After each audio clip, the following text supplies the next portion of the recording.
Hello everyone, आप सबका free learning 247 में स्वागत है। आज हमारा ट्रिग्नोमेट्री का सेकंड लेक्चर है।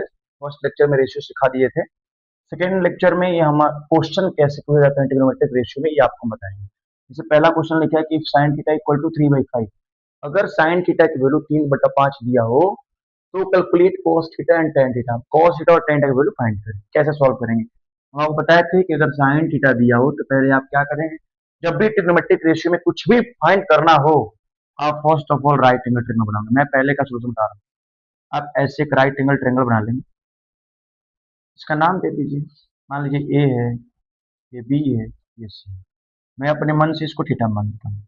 मैं कल पढ़ाया था थीटा के ठीक सामने वाले को परपेंडिकुलर कहते हैं। ये आपका परपेंडिकुलर हो जाएगा, ये बेस हो जाएगा और ये हाइपोटेनस। ठीक। तो हमको साइन थीटा की वैल्यू 3/5 दिया था। आपको कल एक ट्रिक बताए थे।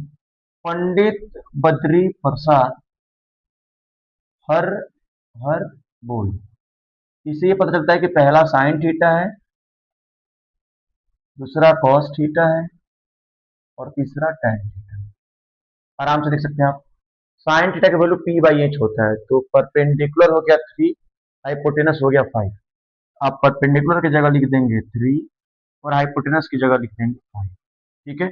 आप के में भी लिख सकते हैं, चाहेंगे तो के की जगह लिख के भी कर सकते हैं और ऐसे भी रख सकते हैं। हमको निकालना क्या है, बेस यानी बीसी फाइंड करना है। तो ये कैसे निकालेंगे, आपको पाइथागोरस हम पढ़ाए थे। हाइपोटेनस के स्क्वायर बराबर होता है परपेंडिकुलर के स्क्वायर प्लस बेस के स्क्वायर। हाइपोटेनस पता है, हाइपोटेनस की जगह 5 रखिए। 5 के स्क्वायर परपेंडिकुलर आपको दिया है 3, तो रखें 3 का स्क्वायर प्लस बेस का स्क्वायर। ये निकालना है हमको, ये प्लस में ट्रांसफर कर देंगे तो क्या हो जाएगा, माइनस में। यानी बी स्क्वायर बराबर हो जाएगा 5 के स्क्वायर 25 गुना 3 के स्क्वायर में। बी स्क्वायर बराबर 16, यानी बी बराबर कितना आ जाएगा, अच्छा आएगा प्लस माइनस 4। लेकिन हम +4 ही लेंगे क्योंकि साइड कभी नेगेटिव में नहीं होगा, -4 सेंटीमीटर नहीं होगा। ठीक है। बी की वैल्यू हम फाइंड कर दी, बी कितना आ गया 4। अब हम तो जो पूछे सो फाइंड कर सकते हैं। कॉस थीटा पूछा है, आपसे पूछा है कॉस थीटा। कॉस थीटा बराबर होता है बेस अपॉन हाइपोटेनस। बेस कितना है 4, हाइपोटेनस कितना है 5, 4/5 आंसर।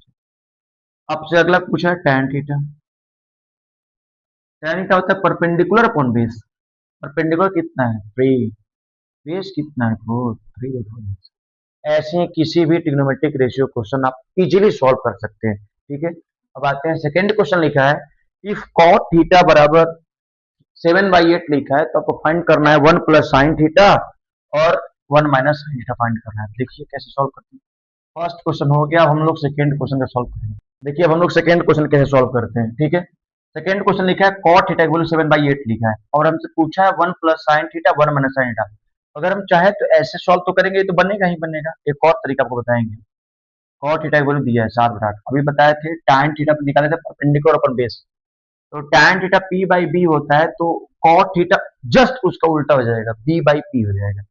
आप बताइए बेस हमको कितना देगा, p कितना देगा। ठीक। और आप नाम दे दीजिए, इसका a, इसका b और इसका c। अब चाहेंगे तो यहाँ से हाइपोटेनस निकालेंगे। क्या निकालेंगे, हाइपोटेनस। फिर लिखेंगे, लिखेंगे आप लोग ऊपर by using Pythagoras theorem. Hypotenuse की स्क्वायर बराबर परपेंडिकुलर की स्क्वायर प्लस बेस की स्क्वायर। एच स्क्वायर फाइंड करना है, पी दिया 8, 8 का स्क्वायर प्लस 7 का। एच बराबर आ जाएगा 8 के स्क्वायर, जैसे ही स्क्वायर हटाएंगे तो यहाँ पे अंडर रूट आ जाएगा। 8 के स्क्वायर 64 होता है, 7 के स्क्वायर 49 होता है, जोड़ेंगे तो कितना आ जाएगा 1 1। ठीक। यानी हम हाइपोटेनस यहाँ से फाइंड कर लेते हैं। हमारा हाइपोटेनस कितना आया, √1 1। ये मेरा हाइपोटेनस है। तो आपसे जो पूछा है आप साइन की जगह रख दीजिए, कॉस की जगह रख दीजिए, आंसर आ जाएगा। आप वैल्यू पुट करके देखिएगा, सॉल्व हो जाएगा। मैं अब दूसरे तरीके बताता हूँ, बाकी ये कर लेंगे आप सब। कुछ करना नहीं, वैल्यू पुट करना है। 1 plus sine theta perpendicular upon क्या होता है, हाइपोटेनस। आप लिखेंगे 1/8 अपॉन √1 1। फिर आप लिखेंगे 1 माइनस 8 अपॉन √1 1। फिर आप यहाँ लिखेंगे 1 प्लस कॉस का बेस अपॉन हाइपोटेनस होता है, बेस ये हाइपोटेनस ये, 7 अपॉन √1 1। यहाँ लिखेंगे 1 माइनस 7 अपॉन √1। आप इसे सॉल्व करेंगे, सॉल्व हो जाएगा। फॉर्मूला होता है, ऊपर मैं लिख रहा हूँ, a plus B into a minus b बराबर, ये अलजेब्रा का फॉर्मूला है, a square minus b square. इसी फॉर्मूले पे सॉल्व करेंगे। हम कह रहे हैं पुट करने से पहले हम क्यों ना फॉर्मूला यूज कर दें यहीं पे। पुट करके सॉल्व करेंगे थोड़ा बड़ा हो जाएगा, बिना पुट किए फॉर्मूला यूज कर लेते हैं। ए plus B into a minus B क्या होता है, a square minus b square. मैं दूसरा तरीका सॉल्व कर रहा हूँ, तो वन प्लस साइन थीटा और वन माइनस साइन थीटा है, तो क्या हम इसको लिख सकते हैं, वन माइनस साइन थीटा, जैसे लिख सकते हैं one one square minus sine square theta. ठीक, वन प्लस कॉस थीटा और वन माइनस कॉस थीटा दिखा है, क्या इसको one square minus cos square theta लिख सकते हैं।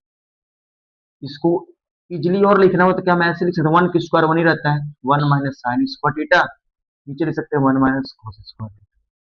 अगर अब फॉर्मूला अगर पढ़े होते आप तो one minus sine square theta होता है cos square theta, one minus cos square theta होता है साइन स्क्वायर थीटा। हम आगे फॉर्मूला सब लिखवाएंगे अभी। Cos square theta upon sine square theta कितना हो जाएगा, कॉट स्क्वायर थीटा। अब बताइए क्वेश्चन में कॉट थीटा के वैल्यू गिवन है 7/8, जो लिखा है बस उसी का आप स्क्वायर कर दीजिए। 7 की स्क्वायर 49 होता है, 8 की स्क्वायर 64, यही हमारा आंसर हो जाएगा। ठीक है, आप इससे आसानी से सॉल्व कर सकते हैं, लेकिन ये तभी बना पाएंगे जब आपको ट्रिग्नोमेट्री का फॉर्मूला याद होगा, तभी बन पाएगा। नहीं तो फिर आप लॉन्ग मेथड यही है, आप ऐसे सॉल्व करेंगे, फिर ये रखेंगे, फिर वैल्यू पुट करेंगे, और यहाँ A plus B into minus B का फॉर्मूला लगा के सॉल्व करेंगे तो आप देखिएगा 49/64 ही आएगा। आप एक बार सॉल्व करके कमेंट में बताइएगा क्या आंसर आ रहा है कि नहीं आ रहा है। क्वेश्चन नंबर 3 देखिए, 2 तक अपना हो गया। बाकी जरूरी नहीं है कि क्लास 10th के ही तो क्लास 10th वाले ही पढ़ सकते हैं, जो भी कोई जनरल तैयारी करता है, जिससे आपको एग्जाम आने वाले हैं, बीपीएससी का एग्जाम आने वाले हैं, अभी एडीओ का एग्जाम जस्ट पास में एकदम, आप सभी इसको देख सकते हैं, आपके एग्जाम में बिल्कुल ऐसे क्वेश्चन पूछेंगे, आप आराम से सॉल्व कर सकते हैं। जैसे क्वेश्चन में tan a की वैल्यू 1/√3 दिया, इसी में मैं 2 तरीके से बताया हूँ। पहला तरीका तो मैं जो पढ़ा रहा हूँ उसे बता दे रहा हूँ, ट्रिग्नोमेट्रिक रेशियो से पढ़ा हूँ, उसके बाद अभी एंगल से बताऊंगा, जो एग्जाम की तैयारी करते हैं उनके लिए। tan a दिया है, मान लेते हैं कि इसका नाम a है, इसका नाम b है और इसका नाम c है। tan a की वैल्यू दिया है 1/√3, tan थीटा होता है p बाई b होता है, यानी परपेंडिकुलर 1 हो गया और बेस हो गया। आप क्या निकालेंगे, पहले हाइपोटेनस निकालेंगे। हाइपोटेनस निकालने का फॉर्मूला बताया था, एच स्क्वायर बराबर होता है p square plus b square. आप एच कैसे निकालेंगे, आपको परपेंडिकुलर भी पता है और बेस भी पता है, बस वैल्यू पुट कर दीजिए। एच बराबर निकालेंगे तो रूट अंडर पी की जगह 1 का स्क्वायर प्लस बेस की जगह √3 का स्क्वायर। 1 का स्क्वायर 1 होता है, √3 का स्क्वायर 3 होता है, जोड़ेंगे कितना जाएगा 4, 4 का स्क्वायर कितना जाएगा 2। यानी यहां से हम हाइपोटेनस फाइंड कर दिए, हमारा हाइपोटेनस कितना आ गया 2, तो हमसे पूछा क्या साइन, आराम से निकाल सकते। साइन थीटा बराबर बताए थे परपेंडिकुलर अपन हाइपोटेनस होता है, तो परपेंडिकुलर है 1, हाइपोटेनस अभी हम जस्ट फाइंड किए हैं कितना 2, साइन कितना हो जाएगा 1/2। ठीक है, अब हमसे कॉस सी पूछा है, अब यहीं पे कितने लोग कॉस सी निकालेंगे तो इधर से ही ले लेंगे, गलत हो जाएगा। जैसे ही एंगल बदलेगा परपेंडिकुलर बदल जाएगा। अगर एंगल सी ये लिए हैं, मैं बताया था थीटा के ठीक सामने वाले को परपेंडिकुलर करते हैं, बाकी उसके बगल में जो 90 डिग्री बना है यहाँ पे बगल वाला बेस होता है। हाइपोटेनस कभी भी चेंज नहीं हो सकता है, परपेंडिकुलर बेस बदल जाएगा, आप एंगल चेंज करेंगे परपेंडिकुलर बेस बदल जाएगा, लेकिन हाइपोटेनस कभी भी चेंज नहीं हो सकता है। तो हमसे कॉस सी पूछा है क्वेश्चन में, कॉस सी की वैल्यू कितनी होगी, कॉस सी का मतलब ये है, कॉस थीटा बराबर होता है बेस अपॉन हाइपोटेनस, बेस है आपका 1, हाइपोटेनस है 2, यानी कॉस सी की वैल्यू कितनी आ जाएगी 1/2। ठीक है, अब हम क्वेश्चन नंबर 4 करेंगे। अगर 3 किसी को जानना हो, जो कंपटीशन की तैयारी करते हैं या जिस एंगल की वैल्यू पता होगी वो आराम से बता सकते हैं। हम करें कि tan a की वैल्यू 1/√3 दिया, यहाँ से हम तुरंत एंगल निकाल लेंगे। tan a बराबर किसकी वैल्यू 1/√3 होती है, tan 30 की। tan a बराबर tan 30 डिग्री, यहाँ से a की वैल्यू आ जाएगी 30 डायरेक्ट। हमसे पूछा क्या है, कॉसाइन, साइन 30 की रख लीजिए, 35 की वैल्यू 1/2। आपको लगेगा सर अब तो ए था तो आप ए निकाल दिए, सी कैसे निकाले। भाई किसी भी ट्रायंगल का सम 180 होता है, उसमें से एक एंगल 30 है, एक एंगल 90 है, तो 90 30 120, यानी एंगल सी अगर आप फाइंड करना होगा, ये एंगल है, एंगल सी फाइंड करना होगा तो डायरेक्ट कर सकते हैं 60 डिग्री। ठीक है, और यहाँ से cos 60 की वैल्यू निकाल लीजिए, cos 60 डिग्री, cos 60 की कितनी आ जाएगी 1/2। ये उनके लिए जो कंपटीशन की तैयारी करते हैं वो फट से यूं ही आंसर बता सकते हैं। ठीक है, क्वेश्चन नंबर आप आते हैं 4 पे, और भी इंपॉर्टेंट है। आप अगर पाइथागोरियन ट्रिपलेट पढ़े होंगे क्लास 8, जो हमारा क्वेश्चन रह गया था कॉस थीटा बराबर 2p बटा में P square plus one. By mistake यहाँ पे स्क्वायर था लेकिन गलती से p प्लस वन लिखा गया था, तो मैंने क्वेश्चन को फिर से करेक्ट कर दिया। आप सब इसको देख सकते हैं। अब यहाँ से कॉस है तो आप आराम से राइट एंगल ट्रायंगल बनाएंगे। ठीक है, ये ए हो गया, ये बी हो गया और ये सी। ठीक है, इसको मान लेते हैं theta. Cos theta base upon hypotenuse होता है, ये 2p हो गया, ये पी स्क्वायर प्लस वन। पता है, मैं आपको पढ़े होंगे ट्रिपलेट, ये जरूर क्लास 7 आई थिंक 8 में ट्रिपलेट है, 8 क्लास में। आप ये जानते होंगे पाइथागोरियन ट्रिपलेट होता है बचपन में, टू पढ़े होंगे आप लोग, तो 2m m square minus one और एम स्क्वायर प्लस वन। ये हमारा ट्रिपलेट है, ये याद रहना चाहिए। कभी कभी क्लास 8 में पूछता है ट्रिपलेट चेक करने को, ट्रिपलेट है कि नहीं। आप 2m की जगह वैल्यू रख के 2m बराबर जितना दिया रहेगा पूछेगा कि मान लीजिए m की वैल्यू 6 है, उसे ट्रिपलेट बना के ट्रिपलेट क्या बनेगा, तो आप रख के चेक कर सकते हैं। तो हम देख रहे हैं कि 2m है, यहाँ 2p है, ये पी स्क्वायर प्लस वन है, यहाँ एम स्क्वायर प्लस वन है, यानी जो बचा तो क्या है एम स्क्वायर माइनस वन, यानी इसकी वैल्यू हम डायरेक्ट भी बता सकते हैं पी स्क्वायर माइनस वन। जो कंपटीशन की तैयारी करते हैं उनके लिए, अब यहाँ से आप डायरेक्ट कॉस थीटा बता सकते हैं। साइन थीटा होता है परपेंडिकुलर अपन हाइपोटेनस, तो कॉस थीटा क्या हो जाएगा हाइपोटेनस अपन परपेंडिकुलर, यानी इसका एक लाइन में आंसर आ जाएगा पी स्क्वायर प्लस वन बटे पी स्क्वायर। लेकिन जो मेथड रिसॉल्व करना चाहता है उनके लिए वही पाइथागोरस थ्योरम यूज करेंगे। हाइपोटेनस की स्क्वायर बराबर परपेंडिकुलर की स्क्वायर प्लस बेस की स्क्वायर। हाइपोटेनस दिया था क्वेश्चन में पी स्क्वायर प्लस वन, आप इसका होल स्क्वायर कर देंगे। परपेंडिकुलर आपको पता नहीं है तो पी स्क्वायर रहने देंगे।